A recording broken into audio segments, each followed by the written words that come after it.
Hi, I'm Callum from Tyne Valley Motorhomes, and this is the handover of the Adria Twin Sport 600 SX. So starting off with the sliding door, you've got your awning light on here as well, and above you've got your Thule Omnister awning. Opening the door, you do have the ability to take your dinette table from the dinette area and clip it onto here so you can use it outside with your two deck chairs. And you also have a full-size fly screen. Remember to use both hands on the fly screen to bring it across, and be very gentle with it when bringing it back, and just watch that if you have any dogs or anything that they don't run through it. Your step switch is located just behind the driver's seat belt here, so you can put that in and out, and you've got various light switches in there as well, along with your lift up kitchen extension. Press here,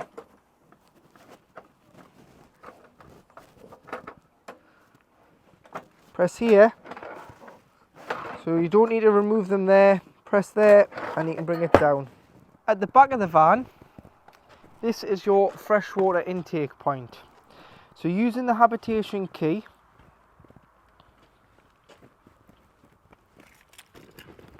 which is here, you can lock and unlock this cap. Remove the cap, carry yourself a hose pipe with some hose pipe fittings, as the tap on the site is mainly just a brass tap with no fittings on. So you'll need the flat end into the van, connect the other end with a hose lock onto the tap and the screw on end, fill your vehicle with water. You can either wait until it overflows, or you can look on board the main 12-volt control panel to see how much fresh water you've got in your freshwater tank at any one time. If you are travelling, 20 litres is enough to use your own toilet, stop and have a cup of tea or a few cups of tea within the vehicle. If you're going wild camping, you may have to take a full tank of water with you, but you're best off not driving around with a full tank, because it's going to take up a lot of weight in your payload and make your van heavier, which you'll use a little bit more diesel consumption. So tend to get your water on your site when you arrive by just putting the flat end of the hose into the vehicle, connecting the other end to the tap and filling it until you're happy there is enough water on board. Once you're happy, pop the cap back on, lock it. You'll know when it's locked because it'll not move, whereas when it's unlocked you'll be able to push it in and twist it and remove the cap. Removing the mattress from this side and lifting the covers off, you do have your freshwater tank on board. So this is a cap to get access to clean the tank should you ever need to. This is off your Truma heating, so it puts air around the top of the tank there, hot air, to stop the water from freezing when using it in the winter. But when you're not using it, it's very important that in the winter you drain it down. So you drain it down for one or two reasons. Either you have taken on a source of contaminated water, you're not using the vehicle for a while, or you drain it down for the winter. You want to allow the fresh water out of the tank, which is this valve here. So if you turn this, you'll see the water come out underneath the vehicle. That is allowing the fresh water to exit this tank here, your freshwater holding tank, and drain down for either the winter, a source of contaminated water, or you're just not using the vehicle for a while and you want to drain the system. This drains off the freshwater holding tank. So also underneath the mattress at the back you do have your LPG locker. So this opens up and this takes a 907 camping gas bottle. So it connects to the top here with a threaded end, and then to turn it on and off you've got this red end here to allow the supply of gas to be opened from the bottle. But to connect the bottle, this is the kind of bottle you need. This goes in here first, and then this goes on the top, and like I said, it is threaded. So you hold that there and you want to lie it flat before starting to turn the bottle. Left to tighten, right to loosen, opposite ways with it being gas, and you would turn the bottle to lock it on. Once it's locked on, you can turn the top of the cylinder on. So the best way to probably do it is outside the locker, because you don't get that much room. So you spin it as you're attaching the pigtail. That's it now locked on, and then to turn the bottle on, you've got here. But once the bottle's on, the straps, 2 of them, you want to put them round the cylinder so that the cylinder can't move when you're driving. And always remember to turn it off before you travel. So you want to connect, loop it on itself, this end one.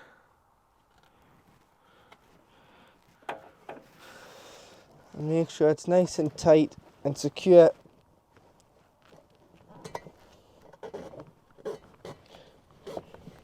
And you do have one at the bottom as well. So you've got 2 straps to tighten the bottle in. Make sure it's tight and secure. Turns on and off at the top. And then make sure that the crash valve's never gone off, which is the little yellow toggle here, which is flush. If that's ever gone off, it's a 10-second reset by pressing and holding. And it tells you that just here on the sticker of the gas locker. And always make sure this is closed and pushed in, as this forms an airtight seal, and there's a drop hole at the bottom should there ever be a gas leak. On the floor of the garage area, you do have D-rings in all 4 corners for tying things down with bungees and ratchet straps. And you've also got the track rail here where you can get another D connector to go in there to tie things down in between.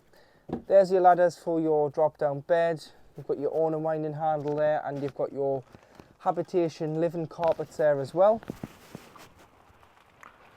You've also got the ability to control the bed from the back should you need to. So should it be down, you are able to put it up if you want to load your bike back in from the back, which is quite handy. There is a switch beside the control panel in the front as well. So that comes down, and it's just a case of manoeuvring.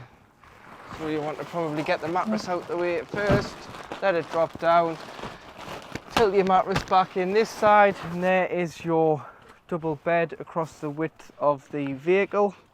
So this way on, feet under this side. Storage, so you get quite a good bit of storage with this added locker on.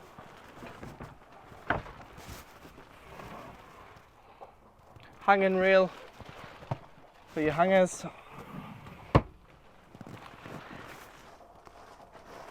Individual switched lights, and then you've got your under counter lights on 2 settings. Your dimmable over carb lights by just pressing and holding, and then you can either turn them on, so you've got to make sure it's turned on first before you can dim it, and then you've got your light switch there as well. USBs on this side, both USB old type and USB-C new type, so depending on the phone or the device you want to charge, you've got both options there in the corner. On the back of the van you do have your high level brake light, and encased underneath is your reversing camera. So to use your external shower, you've got the right shower fitment here, which is this end, and the trigger going on the other end. Connect this end to the van, which clicks in here, and then you just push to release with the collar. You can choose your temperature, so just both hot and cold, so it's great for hosing the dogs off, the boots, the bikes. Make sure the pump's turned on, which is this little switch here on this turns the pump on.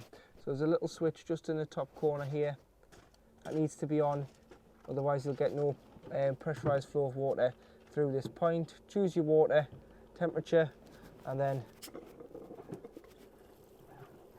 you've got your external shower. This is your cassette toilet locker. So again, opens with the habitation key. Push both buttons in, which releases the door. Before we go any further on the cassette, you've got a little red key in here, which slots into this little holder here, which is your wastewater drain release. So on the way out of your site, there's normally a grid that you would drive over, the motorhome service bay, and you would let your water out, because you don't want to be driving around with the added weight of dirty water in the vehicle, because it's just going to eat up weight in the payload and again use more consumption of fuel, and it's dirty water. You've used it, you can't do anything more with it. Use the key, turn it to the open position, and underneath the van you've got a little drain off point there for your waste water. And again, in the winter you want to ensure that this is left open so no water can freeze and cause any damage to the wastewater tank in the colder temperatures. So now, getting onto your cassette. The cassette indicates when it's full on the toilet. When it does indicate it's time to release the cassette from the vehicle, which is by lifting up this blue clip and sliding the cassette out of the van, using the handle to wheel it to the disposal point, which is normally beside your toilet block, the Elson point, and then to drain out, remove the blue cap, pop that to one side, start to pour the contents of the cassette out and press the blue button in, which allows a bit of air in and stops it glugging, gives it a consistent flow. Empty it. Once you've emptied the cassette, there's normally a tap there, so you put a bit of water in, give it a rinse, tip out again, and then go in with a cap full of chemical. So this cap is 120 ml capacity for liquid, green or blue depending on what the site prefers, into here, into there, and it's good to go back into the van and be used. The only time the cassette won't come out is if the blade's been left open, and we'll talk more about that once inside the van, because I can show you how the blade opens and closes. But if you ever went to pull the cassette out and it wouldn't come any further than this, the blade's open and the cassette is locked in, because what it does is it opens here and it takes this cap back and it locks the top of the cassette in to the bottom of the toilet, so you can't pull it out. This is your flue for your boiler, working your heating and hot water off gas. So just make sure this is always obstruction free. This heating and hot water system on this vehicle only works off gas. So at the moment, if you listen, you'll hear it's on and you'll feel that there's a bit of heat coming out of there because it is operating your hot water and heating off gas. To hook the vehicle up, whether you're on a site or you're charging the batteries at home prior to your trip, is the same way. You want to get the hooker bleed, lift the collar, expose the connection and slide this onto the vehicle first before you think about making the cable live by hooking up the site or the house. So make sure you always hook the vehicle first and then make the cable live. Don't walk around with a live lead. So just beside the passenger door, you do have your diesel intake for your engine, and that opens with the main Fiat key, so it's a lockable cap. And then underneath you've got your AdBlue, as it's a Euro 6 compliant engine. It does have the AdBlue system on board, so this is 19 litres on the Fiat Ducato, and it'll do 5,500 miles on a full 19 litres. Once the light comes on, and the light looks like this, which will accumulate on the dashboard, you need to fill up with AdBlue. And you normally need to fill up with around between 12 and 15 litres, depending on how much it needs. But that's what it, on my experience, that's how much it's needed. So buy it on the pump, it's far cheaper because it's about £1.20 a litre, whereas if you buy a drum of 10 litres, it can be sometimes £20 to £30 for 10 litres, and you'll need 2 of them. So for £30 you're paying £60 to fill this, whereas on the pump you pay about £1.20 a litre. So just look for where your wagons and your diesel pumps are, and you'll normally find AdBlue. On the slam panel of the passenger door is where you'll find your tyre information. So you've got your tyre size there at the top, your tyre pressures, which are 5.5 bar, which is 79.5 psi front and back.